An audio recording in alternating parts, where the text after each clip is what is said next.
Sandra Quinney first met friend Joan Holbrook when they worked together for the Co-op. Although they both moved into new careers and lost touch, when Sandra heard that Joan had lost her mother in 1973, her only remaining family member, she was compelled to reconnect with her and offer support. She's been supporting Joan ever since. Well, it's something I've always had in my mind that people don't understand it, and it was a thing that nobody spoke about.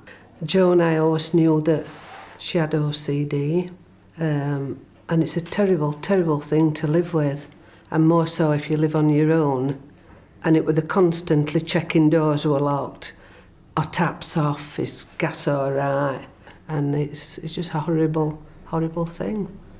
But somehow, me and Joan, I have a calming effect, as she says on her. And so I listen to her and I help her through it, and I'm there if she wants it.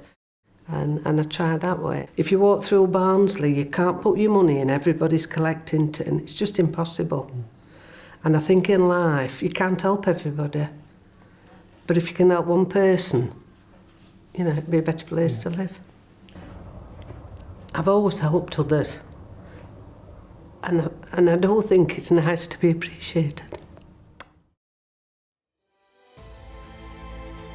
When Dave and Pat Coupland took their marriage vows more than 50 years ago, Dave promised to love Pat in sickness and in health. Pat was diagnosed with dementia in 2004, but David had been caring for her from the year 2000. Sadly, she died in July, and now Dave finds a massive hole in his life. I've always been a miner in, worked at Woolly Colliery, all my working life virtually. We met roughly, we call it 1960. We got married in 63 and we've been married for 54 years. I've been a carer I cared for Pat's dad in 1980s, turn of century, 2000, Pat started with dementia. So I was caring for her for 17 years at home. She died this year. I called the doctor out to see her and found out that she'd got one good lung and one lung what were 40% deficient, i.e. pneumonia. He called me in, the doctor, and he gave Pat 1 to 2 days. And I sat by her bedside day and night, 24/7.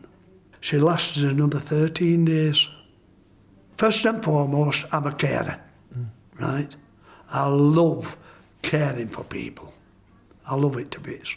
They've asked me to go back on board of trustees with Bayards. I've gone back on board with trustees at Miners Welfare here. I've rejoined band. So that's me. And I never, till the day I die, I never stop caring. Never, ever. Joan Dawson won a legion of fans when she appeared in Our Dancing Town on TV.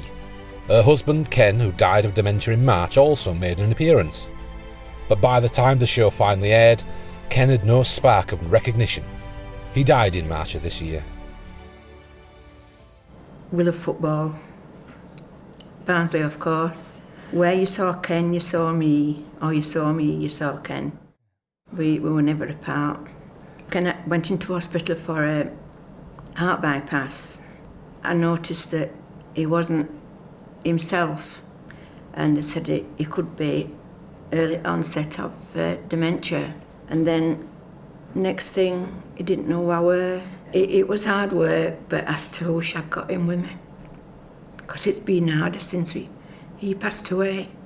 Steve Elias, the main guy in that Our Dancing Town, he heard of Bayards doing a dancing on a Wednesday, and he came this particular Wednesday, and it just snowballed from there.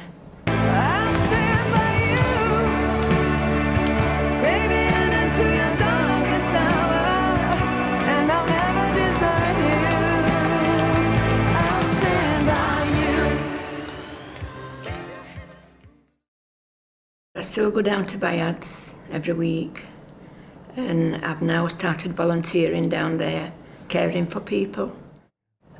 I've done it all my life, really, because my mum wasn't a well person.